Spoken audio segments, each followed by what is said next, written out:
सोलापुर गांव में एक सुप्रसिद्ध मंदिर था जहां हमेशा भक्तों की भीड़ लगी रहती थी। इस मंदिर में मोतीचूर के लड्डू भोग में चढ़ाए जाते थे और शुद्ध घी में बनाए हुए थे। और इस मंदिर की खासियत थे, दर्शन के बाद भक्तगण लाइन लगा के ये लड्डू खरीदते थे। मंदिर के बाहर ही लड्डुओं का एक बड़ा काउंटर था। वहाँ शेखर नाम का एक आदमी लोगों को लड्डू देने का काम करता था। शेखर सरकारी तनख्वाह लेता, फिर भी लड्डू की ब्लैकमेलिंग करता था। अरे भाई, लड्डू खत्म हो गए, कल आना। जाओ अब जाओ। खत्म हो गए? ऐसे कैसे खत्म हो गए? अभी अभी तो दुकान खुली है, आधा घंटा भी नहीं हुआ है। अरे बोला ना एक बार लड्डू खत्म हो गए। चलो निकलो, कल आना। ज्यादा होशियारी मत दिखाओ, हमें पता है कि तुम लड्डुओं की ब्लैकमेलिंग करते हो। मेरी तुम पर कई दिनों से नजर है। क्या कहा? मैं ब्लैकमेलिंग करता हूँ? कुछ भी फालतू बातें मत कर और पतली गली से निकल। बोला ना लड्डू खत्म हुए हैं। और तू कौन होता है मुझे उलट सवाल पूछने वाला? मेरे सीनियर ऑफिसर भी मुझे कुछ नहीं पूछते। अब ज्यादा शान पट्टी मत कर, नहीं तो बाहर आके सबक सिखाऊंगा। शेखर की दादागिरी देख के सारे लोग निकल गए। फिर शेखर ने लड्डू से भरी एक बड़ी टोकरी अपने स्कूटर पर रखी और चल दिया। थोड़ी दूर आने के बाद एक आदमी को उसने वो टोकरी दे दी। ब्रोकर वाले भाई, तुम्हारी डिमांड तो रोज बढ़ ही रही है। मैं इतने सारे लड्डुओं का जुगाड़ नहीं कर पाऊंगा। लोगों को शक होने लगा है। और मेरा रेट कब बढ़ा रहे हो? आपने वादा किया था इस महीने से बढ़ाने का। अरे यार, क्या पैसों की रट लगाते हो हमेशा। बोला ना बढ़ाऊंगा तो बढ़ाऊंगा। वैसे भी तुम सरकार की तनख्वाह लेते हो और सिर्फ 1 घंटा काम करते हो। ऊपर से ये ऊपर वाली कमाई। क्या करोगे इतने पैसे का? अगले हफ्ते देखता हूँ, लेकिन मुझे और ज्यादा लड्डू लगेंगे। और ज्यादा? हाँ भाई हाँ। देखो, अब अमीर लोग लाइन में खड़े तो नहीं होते, कम से कम 5 लड्डू लेते हैं और कभी कभी तो 100 भी लेते हैं। हमें क्या, हम ये स्पेशल सर्विस दे रहे हैं, इसीलिए वो लोग भी खुश है और हमारी ऊपर की कमाई से हमारे परिवार भी खुश है। और क्या चाहिए? बैठे बैठे कमा रहे हैं। चिंता मत करो, तुम्हारा रेट भी बढ़ाऊंगा। उसी गांव में अशोक नाम का एक आदमी रहता था। उसके बेटे का नाम था राजू। राजू बड़ा ही तेज दिमाग था। राजू, ये लो स्मार्टफोन। परीक्षा में अव्वल आए हो इसीलिए दे रहा हूँ। अब साल पूरा होने तक कुछ मत मांगना और इस फोन का इस्तेमाल सोच समझ के करना। हाँ पापा, मैं सिर्फ स्कूल के प्रोजेक्ट्स के लिए और नैतिक कहानियाँ देखने के लिए ही इसका इस्तेमाल करूंगा। प्रॉमिस। हाँ हाँ, जानते हैं हम, तुम एक अच्छे बेटे हो। जाओ खेलो अब। कुछ ही दिन बाद राजू का जन्मदिन था। अशोक अपने परिवार के साथ मंदिर दर्शन के लिए आया। दर्शन करने के बाद वो लोग लड्डू लेने के लिए काउंटर पर आए, लेकिन जैसे ही उसका नंबर आया, चलो भाई चलो, काउंटर बंद हो गया है, लड्डू खत्म हो गए हैं, अब जाओ, कल आना। आज तो बुधवार है, कोई खास दिन नहीं, मंदिर में ज्यादा लोग भी नहीं है, फिर भी लड्डू खत्म हो गए। तुम कौन होते हो सवाल पूछने वाले? मैंने कहा ना लड्डू खत्म हो गए, निकलो अब। अरे भाई, मैं आपसे इतने तमीज से बात कर रहा हूँ और आप मुझसे तू तू कर रहे हैं। कम से कम सामने वाले का आदर करना तो सीखो। मैं भी इसी गाँव का हूँ। अरे भाई, तुम यहाँ के हो या किसी और देश के, इससे मुझे फर्क नहीं पड़ता। मैं सबके साथ ऐसे ही बात करता हूँ। अब निकल ले, वरना सिक्योरिटी को बुलाऊंगा, बाहर खदेड़ दूंगा। अशोक बिना कुछ कहे वहां से निकल आया, लेकिन राजू को अपने पिताजी के साथ हुई गलत बात सता रही थी। इतनी छोटी सी बात को लेकर मेरे पापा की बेइज्जती करने का कोई अधिकार नहीं था उस अंकल को। ये तो सरासर अन्याय है। मैं उस लड्डू वाले अंकल को अच्छा सबक सिखाऊंगा। ऐसा सोचकर राजू अपनी साइकिल लेके मंदिर की तरफ निकला और पास ही छुपकर अपने मोबाइल में शेखर की वीडियो शूटिंग करने लगा। शेखर ने लड्डू से भरी टोकरी अपनी स्कूटर पर रखी और निकल गया। उसके जाते ही राजू ने अपनी साइकिल पर उसका पीछा शुरू किया और साथ ही साथ उसके मोबाइल में वीडियो शूटिंग जारी रखी। कुछ दूर आने के बाद शेखर एक पेड़ के नीचे रुका और किसी का इंतजार करने लगा। राजू अभी भी चुपके से उसका वीडियो निकाल रहा था। इतने में वो ब्रोकर वहां आया। शेखर ने लड्डू की टोकरियां उसे दी। ब्रोकर भाई, अब तो आपको मेरा कमीशन बढ़ाना ही होगा। रोज रोज जोखिम उठा के मैं मंदिर के लड्डू आपको ला के देता हूँ। बहुत बड़ी रिस्क है, कुछ तो सोचिए। अच्छा ठीक है, अब रो मत, मैं आज से ही तुम्हारा कमीशन बढ़ा देता हूँ। लो, ऐश करो। राजू ने एक पेड़ के पीछे छुपके इस घटना का पूरा वीडियो शूट कर लिया और सीधे गांव के पुलिस थाने पहुंच गया। नमस्ते सर, मेरा नाम राजू है और मैं इसी गांव में रहता हूँ। हाँ बेटा बोलो, क्या बात है? तुम अकेले क्यों आए हो यहाँ? क्या आप अन्याय के खिलाफ लड़ने के लिए मेरी सहायता करेंगे? बिल्कुल करूंगा, यही तो मेरी ड्यूटी है। क्या बात है? इस गांव के प्रसिद्ध मंदिर में लड्डुओं की ब्लैकमेलिंग हो रही है और गरीब लोगों को ठगा जा रहा है। क्या इतना कुछ यहाँ हो रहा है और हमें पता ही नहीं? कि तुम्हारे पास कुछ सबूत है इस बात के? राजू अपने मोबाइल में की गई सारी रिकॉर्डिंग इंस्पेक्टर को दिखाता है। इंस्पेक्टर तुरंत ही लड्डू काउंटर पे जाके शेखर को अपनी हिरासत में ले लेते हैं और राजू को शाबाशी देते हैं। राजू, तुम बड़े बहादुर और होशियार हो, तुम हमारे देश के भविष्य हो। वेल डन बेटा।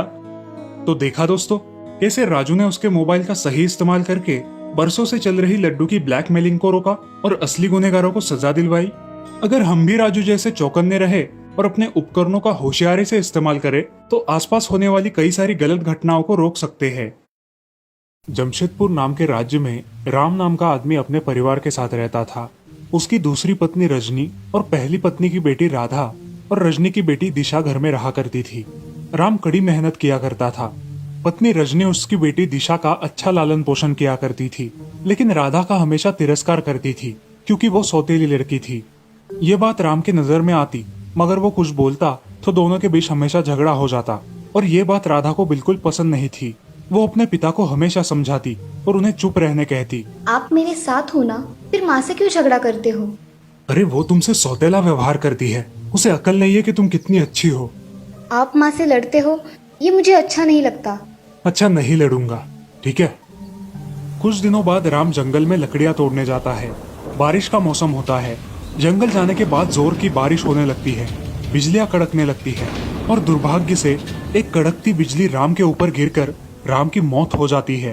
अब उसके परिवार को चलाने के लिए कोई नहीं रहता और सारी जिम्मेदारी राधा के सिर पर आ जाती है। राधा अब घर के सारे काम करने लगी और बाहर कुछ काम मिले तो वो भी करने लगी। इस सब के बावजूद रजनी उससे सौतेला व्यवहार ही करती थी, लेकिन बेचारी राधा चुपचाप घर के सारे काम किया करती थी। काम करते समय अगर उससे कुछ गलती हो गई तो उसकी माँ उसे सजा देती थी। ऐसे ही एक दिन राधा आंगन में काम कर रही थी। उसकी माँ ने उसे आवाज दिया। अरे ओ राधा, कहाँ मर गई? ये काम कौन करेगा?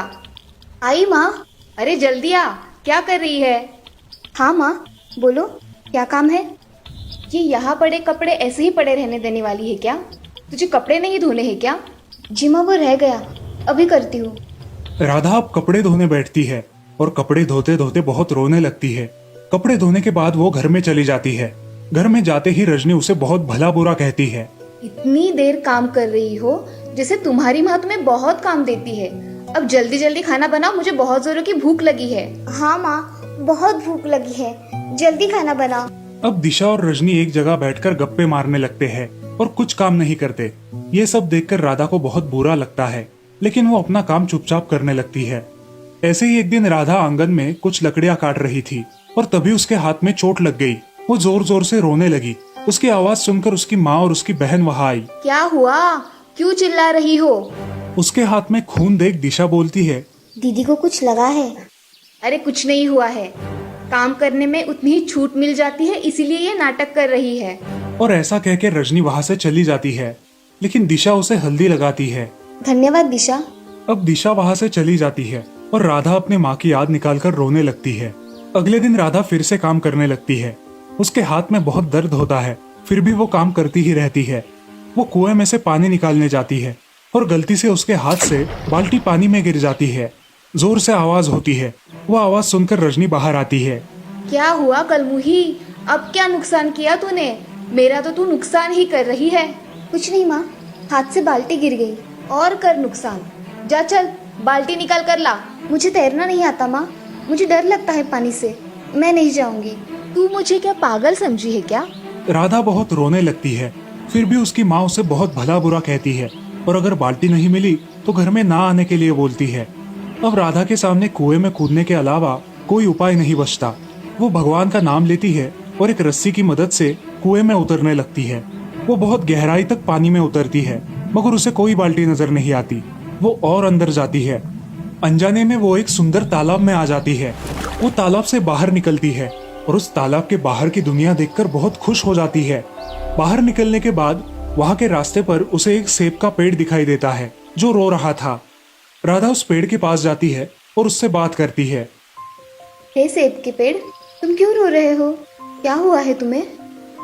बेटी, मेरा ये पेड़ सेब के वजन से झुक गया है और मेरी टहनियाँ भी झुक गई है। इससे मुझे बहुत दर्द हो रहा है। क्या तुम मुझ पर लगे इन सेब को निकालोगी? क्यों नहीं पेड़, मैं अभी निकाल देती हूँ। ऐसा कहकर राधा उस पेड़ से सारे सेब निकाल लेती है। अब वो पेड़ बहुत हल्का महसूस करता है और राधा से कहता है, धन्यवाद बेटी, तुमने मेरी बहुत बड़ी मदद की है। अब मुझे हल्का हल्का महसूस हो रहा है। बेटी, तुम अब इस रास्ते से आगे जाओ। राधा उस पेड़ को धन्यवाद देके आगे बढ़ती है। आगे बढ़कर उसे एक गाय दिखाई देती है जो लंगड़ कर चल रही थी। वो गाय लंगड़ते हुए उसके पास आई और राधा से कहा, बेटी, क्या तुम मेरी थोड़ी मदद कर दोगी? हाँ करूँगी ना, बताओ क्या मदद करूँ मैं आपकी। मेरे पैर में कांटा चुभा है, क्या उसे निकाल दोगी? बहुत मदद होगी तुम्हारी। हाँ मैं निकाल देती हूँ। राधा गाय के पैर से कांटा निकाल देती है। कांटा निकालते ही गाय को बहुत अच्छा लगता है और गाय उसे आशीर्वाद देती है। मुझे मदद करने के लिए धन्यवाद। बेटी, अब तुम आगे जा सकती हो, और अगर तुम्हें कोई भी जरूरत हो तो तुम मुझे आवाज लगा देना, मैं आ जाऊंगी। अब राधा उस गाय के बताए मुताबिक एक पहाड़ी पर चढ़ने लगती है। चढ़ते चढ़ते रास्ते में उसे एक जंगल लगता है जहाँ बहुत सारे पशु पक्षी होते हैं। तभी एक चिड़िया उसके कंधे पर आकर बैठती है और उससे बातें करने लगती है। लड़की, तुम कहाँ से आई हो और यहाँ क्या कर रही हो? कुएं में मेरी बाल्टी गिर गई थी, इसीलिए उसे लाने के लिए मैं पानी में कूद गई और यहाँ आ पहुँची। यहाँ की दुनिया तो बड़ी ही अनोखी है। यहाँ के सारे प्राणी बोलते हैं क्या? हाँ, यहाँ के सारे जानवर बोल सकते हैं और अपने मुताबिक जी भी सकते हैं। इस जंगल को भगवान का आशीर्वाद मिला है। तुम अब आगे जाओ। ठीक है। अब चिड़िया जैसा बताती है वैसा ही राधा करती है। आगे जाकर उसे एक झोपड़ी दिखाई देती है जो घास से बनी हुई थी। राधा उस झोपड़ी के पास जाती है और उसका दरवाजा ठकठकाती है। तभी अंदर से एक बूढ़ी दादी बाहर आती है। तुम कौन हो और यहाँ कैसे आई? मैं इस जंगल में तालाब से आई हूँ और मुझे बहुत भूख भी लगी है। क्या आप मुझे कुछ खाने को दोगी?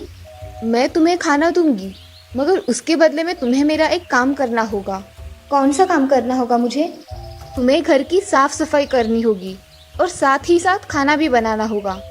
हाँ मैं कर लूंगी दादी, मुझे ये सारे काम आते हैं। दादी मैं ये सारे काम करूंगी। दादी उसे खाने के लिए खाना देती है और राधा अब दादी के साथ ही उस झोपड़ी में रहने लगी। वो घर के सारे काम करने लगी और दादी को भी उससे लगाव होने लगा। ऐसे ही एक दिन राधा जंगल में घूम रही थी।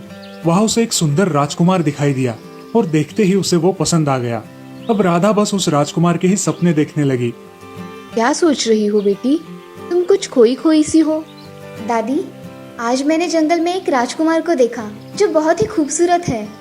बेटी, वो इस राज्य के राजा का बेटा है। वो बहुत ही दयालु और दिलदार है। कुछ दिन बीत जाते हैं। एक दिन राधा को अपने माँ की बहुत याद आने लगती है। वो ये बात दादी को बताती है और दादी उसे एक झरने के पास लेकर जाती है। राधा बेटी, तुम इस झरने से तुम्हारे घर पहुंच जाओगी।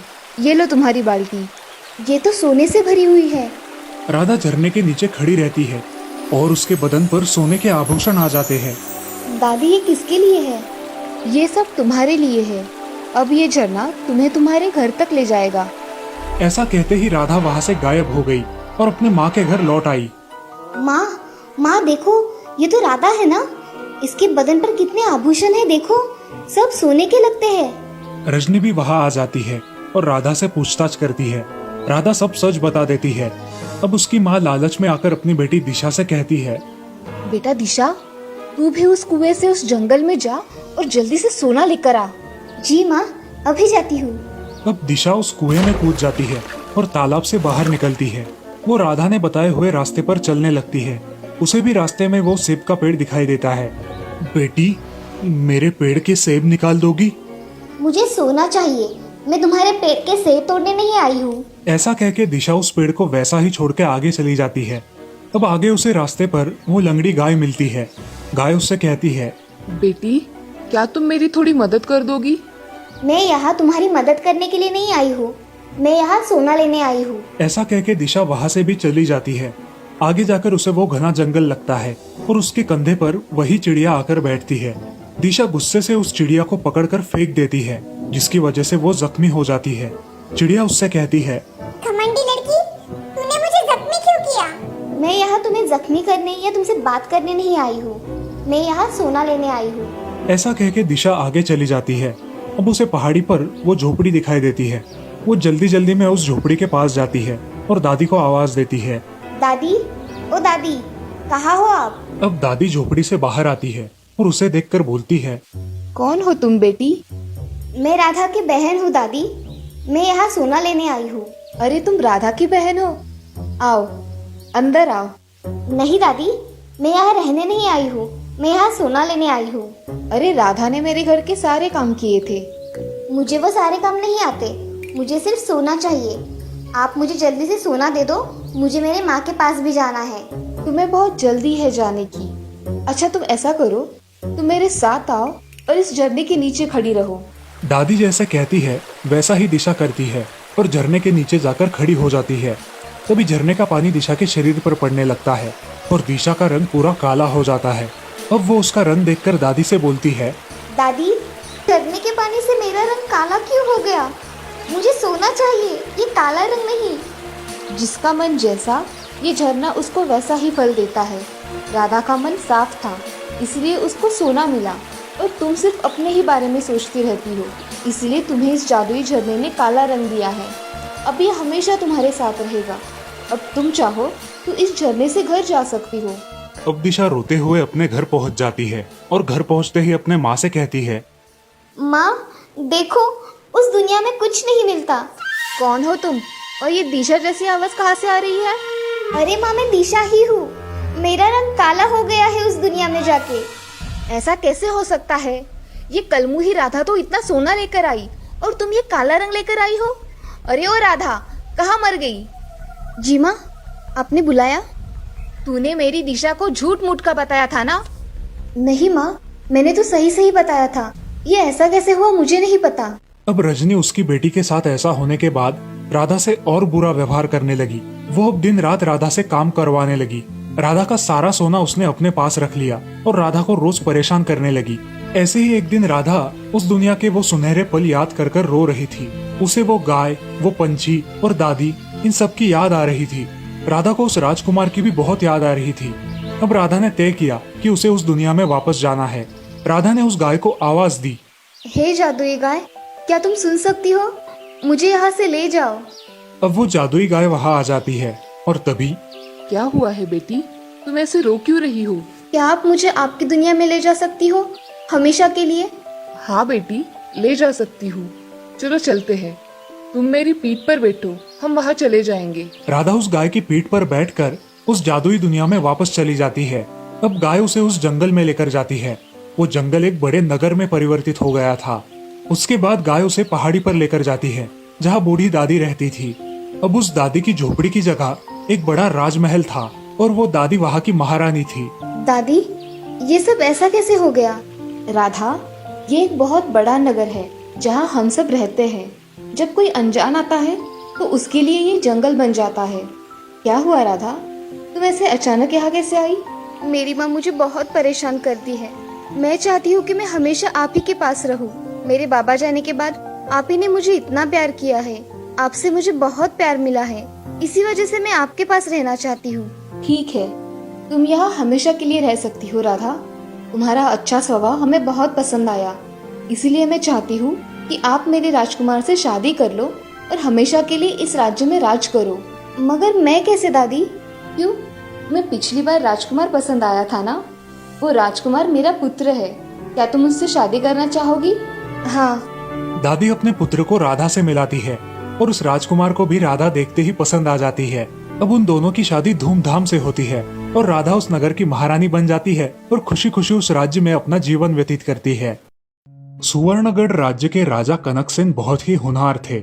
उनका राजपुत्र सुवर्णकांत और राजकन्या कंचना बहुत ही सुंदर दिखते थे। उनके सौंदर्य और शूरता के चर्चे हर राज्य में फैले हुए थे। एक दिन सुवर्णकांत अपने मन की बात अपने पिताजी से कहता है, पिताजी, मेरा राज्याभिषेक होने से पूर्व मैं ये पूरा देश भ्रमण करना चाहता हूँ। मुझे इसके लिए आज्ञा चाहिए। राजपुत्र, आपकी इच्छा अनुसार आप देश भ्रमण कर सकते हैं, मगर आपको 1 वर्ष के अंदर देश भ्रमण करके राज्य में लौट आना होगा। ठीक है पिताजी, 1 वर्ष में मैं वापस लौट आऊंगा। ऐसा कहकर राजपुत्र सुवर्णकांत अपने माँ, पिताजी और लाडली बहन कंचना से विदा लेता है और देश भ्रमण पर निकल जाता है। ऐसे ही बहुत दिन बीत जाते हैं। लगभग 10 महीने पूरे हो जाते हैं। अब राजकुमारी कंचना का राजमहल में मन नहीं लगता। एक दिन उसे बहुत बुरा सपना आता है। रात भर वो उस सपने की वजह से सो नहीं पाती। अगले दिन वो अपने पिताजी से कहती है, पिताजी, मुझे कल रात को बहुत बुरा सपना आया कि भैया किसी विशाल सरोवर में डूब रहे हैं। उनकी आंख नाक में पानी गया है और वो मुझे सहायता के लिए पुकार रहे हैं। मैं इस स्वप्न से विचलित हुई हूँ पिताजी। पुत्री कंचना, तुम चिंता मत करो। राजपुत्र सुवर्णकांत बहुत ही शूरवीर है, वो जल्द ही सही सलामत लौट आएंगे। ऐसा कहकर महाराज ने अपनी पुत्री को समझाया। अब महाराज ने अपने सैनिकों की एक विशेष सेना को राजकुमार की तलाश में भेज दिया और राजकुमार का इंतजार करने लगे। अब 1 साल हो गया। राजा बहुत चिंतातुर होने लगे। कुछ दिनों में राजा के सारे विशेष सैनिक वापस आ गए। उन्हें राजकुमार नहीं मिला था और सिर्फ इतनी जानकारी मिली थी कि राजकुमार अंत में अपरपुर नाम के राज्य में गए थे। अब राजा के पैरों के नीचे की जमीन ही खिसक गई थी। राजपुत्र का कहीं पता नहीं चल रहा था। कंचना को अपना सपना सच होते दिखाई दे रहा था। वो बहुत चिंतित हो गई थी। एक दिन उसने राजा से कहा, पिताजी, आप मुझे भैया को खोजने की इजाजत दे दीजिए। मैं भैया को खोज कर लाऊंगी। नहीं राजपुत्री, आप नहीं जाओगी। आपका जाना उचित नहीं होगा। हम देखते हैं कि क्या उपाय कर सकते हैं। आप चिंता ना करें। महाराज अब बहुत चिंता में पड़ जाते हैं। अब मैं क्या करूं जिससे मेरी समस्या का समाधान मिल जाए। कुछ दिन ऐसे ही बीत जाते हैं मगर राजकुमार का कोई पता नहीं चलता। पिताजी, आप मेरी चिंता ना करें। आप तो जानते हैं कि मैं शस्त्र विद्या में निपुण हूँ और युद्ध कला में भी निपुण हूँ। आप ऐसी छोटी मोटी समस्या से कैसे डर सकते हैं? मैं मेरे भैया को खोजने के लिए आकाश पाताल एक कर दूंगी पिताजी। आप मुझे कृपया जाने की अनुमति दे दीजिए। ठीक है कंचना, मैं तुम्हें जाने की अनुमति दे रहा हूँ, मगर तुम एक वादा करो कि अगर सुवर्णकांत का कुछ पता न चला तो तुम वापस राज्य में लौट आओगी। ठीक है पिताजी, मुझे आशीर्वाद दीजिए। विजयी बहु पुत्री। अब कंचना सुबह ही यात्रा के लिए निकल पड़ती है। वो एक लड़के की तरह अपना वेश परिधान कर लेती है और लगातार 7 दिन तक घोड़े पर सवार होकर अपना सफर करती है। आखिर वो अपरपुर नाम के राज्य में पहुंच जाती है। उस राज्य के सीमा के शुरू होते ही एक कुएं के पास उसे बहुत भीड़ दिखाई देती है। राजकुमारी वहां जाकर देखती है तो एक बूढ़ा आदमी जोर से रोता हुआ दिखाई देता है। वो भीड़ से पूछती है, क्या हुआ है? यहाँ ये आदमी क्यों रो रहा है? अरे बेटा, यहाँ इस बूढ़े आदमी के बेटे ने पानी में कूद के जान दे दी है। बहुत देर हो गई है मगर अभी तक उसकी लाश नहीं मिली, इसलिए सारे लोग चिंता में है। कंचना ये सब सुनकर पानी में छलांग लगाती है मगर पानी में उसे कोई नजर नहीं आता। वो पानी के तले जाकर खोजती है। उसे वहाँ एक बड़ा सुरंग दिखाई देता है। वो सुरंग में जाकर देखती है तो वहाँ एक लड़की अपनी वीणा बजा रही थी और एक आदमी उस वीणा का आनंद ले रहा था। कंचना समझ जाती है कि वो वही आदमी है जिसके पिता बाहर रो रहे हैं। कंचना के अंदर जाते ही वीणा वादन बंद हो जाता है। वो उस लड़की से बोलती है, आप कृपया करके इस आदमी को जाने दीजिए। इसके माता पिता बाहर शोक मना रहे हैं। वो आदमी चाहे तो जा सकता है, मैं रोकूंगी नहीं, मगर मैं बाहर नहीं आ सकती। मैं बाहर आ गई तो मेरी सारी शक्तियाँ चली जाएगी। कंचना उस आदमी को समझाकर वहाँ से लेकर चली जाती है। बाहर आकर कंचना के साथ उस आदमी को देखकर सब लोग खुश हो जाते हैं। धन्यवाद बेटा, मैं तुम्हारा कैसे शुक्रिया अदा करूं? तुम कहाँ से आई हो बेटा? यहाँ आज तक तो कभी नहीं देखा। बाबा, मैं सुवर्णगढ़ से आई हूँ। मुझे यहाँ का जो माया सरोवर है वहाँ जाना है। बेटा, तुम वहाँ क्यों जाना चाहती हो? वहाँ जो भी गया है वो वापस नहीं आया। मेरी सलाह मानो, तुम वहाँ जाने का ख्याल दिल से छोड़ दो। बाबा, मुझे वहाँ जाना ही है। आप मुझे सिर्फ बताइए कि वहाँ कैसे जाना है। बेटा, तुम्हें वहाँ जाने के लिए सिर्फ इस राज्य के महाराज की आज्ञा लेनी होगी और उनकी आज्ञा लेने के लिए तुम्हें उन्हें अलग अलग प्रकार के मूल्यवान रत्न देने होंगे। शायद तब वो तुम्हें वहाँ जाने की अनुमति दे दे। धन्यवाद बाबा। ऐसा बोल के कंचना वहाँ से निकलती है और उनके पास के वो अलग अलग मूल्यवान रत्न लेकर नगर में प्रवेश करती है। अब वो राजा के दरबार में हाजिर होती है और उनसे कहती है, महाराज, मैं सुवर्णगढ़ से आई हूँ और आपके लिए वहाँ के अलग अलग मूल्यवान रत्न लेकर आई हूँ। आपको पसंद आते हैं क्या? देख लीजिए। अति सुंदर। ऐसे मूल्यवान रत्न आज तक हमने नहीं देखे। आपने इतने सुंदर और कीमती रत्न हमें दिए हैं। अब आपको हमारा मेहमान बनके कुछ दिन हमारे महल में रहना होगा। धन्यवाद महाराज। कंचना महाराज का दिल जीत लेती है और महल में 5 दिन रुककर फिर वहाँ से निकलने का विचार करती है। आप यहाँ हमारे मेहमान हो, मगर आप इतनी दूर किस लिए आए हैं आपने ये अभी तक नहीं बताया। महाराज, आप मुझे वचन दीजिए, तभी मैं आपको बताऊंगी। अगर आप क्रोधित हो गए तो?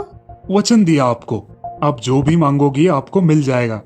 महाराज, मुझे आपके नगर में जो माया सरोवर है वहाँ जाना है। मैं उसे देखना चाहती हूँ। ठीक है, आपको वहाँ जाना है तो आप जा सकते हो, मगर वो सरोवर बहुत ही माया से भरा हुआ है। आप जरा संभल कर जाइए। धन्यवाद महाराज। उसी दिन कंचना सरोवर को देखने चली जाती है। महाराज की आज्ञा साथ होने के कारण उसे कोई भी रोकता नहीं। उसके वहां जाते ही उस माया सरोवर का दरवाजा खुल जाता है और उसके अंदर जाने के बाद दरवाजा अपने आप बंद भी हो जाता है। वो माया सरोवर पूरा माया से बना हुआ था। वह आज तक जो भी गया था वो लौटकर कभी वापस नहीं आया था। कंचना थोड़ी देर चलती है। कुछ देर बाद एक डरावना आदमी आकर उससे कहता है, आइए, आपका यहाँ स्वागत है, आइए मेरे साथ। कंचना उसके साथ चलने लगती है। हमारे यहाँ मेहमानों को इस सरोवर में नहलाने की परंपरा है। आप उस सरोवर के बीचों बीच जाइए, मैं आपके पीछे आता हूँ। कंचना के कमर तक पानी पहुंच गया था। अब कंचना बड़ी सावधानी से आगे बढ़ने लगती है। वो आदमी कंचना के पीछे ही चलने लगता है। अब पानी कंचना के गर्दन तक आ जाता है। वो डरावना आदमी कंचना को नहलाने के लिए एक लोटे से उसके सिर पर पानी डालता है। वो ऐसे 3 बार करता है और तीसरी बार वो लोटा पानी में उल्टा डाल देता है। लोटा उल्टा डालते ही कंचना पानी में डूबने लगती है। जैसे तैसे वो ऊपर लटकती एक रस्सी को पकड़कर जोर से खींचती है और तभी सब तरफ प्रकाश फैल जाता है। थोड़ी ही देर में सारा सरोवर बड़े आलीशान महल में परिवर्तित हो जाता है। कंचना महल में आगे जाकर देखती है। उसे वहां एक बड़ा मंडप दिखाई देता है जिसमें अलग अलग प्रकार की मूर्तियां खड़ी हुई है। उन मूर्तियों के बीचों बीच एक सोने के पिंजरे में एक तोता होता है और उस तोते के सामने एक दीवार पर राजमुद्रा गढ़ित होती है जिस पर एक संदेश लिखा होता है। कंचना उस दीवार के पास जाकर वो संदेश पढ़ती है। जो भी आगे रखे हुए धनुष्य से इस सोने के पिंजरे में कैद तोते की दाहिनी आंख को बाण मारेगा, उसे इस माया सरोवर की माया प्राप्त होगी और यहाँ का मूल्यवान कोहिनूर हीरा भी उसे मिल पाएगा। और अगर कोई ये शर्त पूरी ना करे तो वो मूर्ति में परिवर्तित हो जाएगा। ये सब पढ़कर अब उसे समझ में आ जाता है कि उसके भाई सुवर्णकांत का क्या हुआ होगा। वो झट से उन मूर्तियों के पास चली जाती है और अपने भाई को ढूंढती है, मगर सारी मूर्तियां एक जैसी ही दिखाई देती है। वो धनुष उठाकर तीर मारने के लिए सज्ज हो जाती है और एक तीर मारती है। उसका निशाना चूक जाता है। हे राजकुमारी कंचना, क्यों यहाँ निरर्थक प्रयास कर रही हो? उस तोते ने वो राजकुमारी है यह पहचान लिया और उसे वहाँ से भाग जाने की सलाह दी। नहीं, अब जो भी है, मगर हमारा राजवंश हमें कोई भी चुनौती को छोड़कर भागने की अनुमति नहीं देता। इसीलिए मुझे ये चुनौती स्वीकार है। मेरा कुछ भी हो जाए, मगर मैं पीछे नहीं हटूंगी। ये कहते ही उसका कमर तक का सारा शरीर मूर्ति में परिवर्तित हो गया। अब उसने दूसरा तीर उठाया और निशाना लगाया। इस बार भी निशाना चूक गया। राजकुमारी, तुम्हारा भी हाल इन बाकियों की तरह ही होने वाला है। अब राजकुमारी डर गई। उसके हाथों तक का भाग मूर्ति बन गया था। अब उसके पास आखिरी तीर बचा हुआ था। हे सारे गुरुवर्य, मुझे आपके आशीर्वाद की जरूरत है। आप मुझे कृपया करके अपना आशीर्वाद प्रदान करें। ऐसा कह के कंचना ने तीसरा तीर धनुष पर लगाया और उसे अपने सिर से लगा के तोते की तरफ आखिरी निशाना लगाया। वो तीसरा तीर जाके उस पंछी की दाहिनी आंख में घुस गया। सारा मंडप टूट गया और उसके पैरों के पास एक बड़ा हीरा आकर पड़ा। राजकुमारी ने आंखें खोली और वो हीरा उठाकर मूर्तियों के पास चली गई। हर मूर्ति को वो हीरे से स्पर्श करने लगी। हीरे के स्पर्श करते ही सब मूर्तियां मुक्त होने लगी और राजा महाराजा ऐसे सारे लोग मुक्त होने लगे। अब एक आखिरी मूर्ति बची थी। हे भगवान, ये मेरा भाई है। ऐसा कह के वो आखिरी मूर्ति को हीरा लगाकर उसे मुक्त करती है और उसके सामने उसका भाई राजपुत्र सूर्यकांत खड़ा दिखाई देता है। कंचना, आपके सामर्थ्य का कोई मोल नहीं है। आपने हमें छुड़ाकर आपकी वीरता सिद्ध की है। मैं आपका हमेशा ऋणी रहूंगा। भैया, आप मुझे मिल गए, मेरे लिए यही बहुत है। चलिए, अब हम हमारे राज्य में लौट जाएंगे। ऐसा कह के सुवर्णकांत और कंचना अपने राज्य में लौट आते हैं। दोनों को देखकर महाराज बहुत खुश हो जाते हैं और अपनी बेटी पर उन्हें बहुत गर्व महसूस होता है। अब महाराज कनकसेन अपने राजपुत्र का राज्याभिषेक कर देते हैं और राजकुमारी कंचना का विवाह भी एक बड़े राज्य के राजकुमार से धूमधाम से करते हैं। अब राजा और राजा की प्रजा बहुत खुश हो जाती है और सभी लोग खुशी खुशी रहने लगते हैं। इस कहानी से हमें ये सीख मिलती है कि कोई भी काम धैर्य और विवेक से करना चाहिए। अगर अपने इरादे बुलंद हो तो कोई भी काम नामुमकिन नहीं है।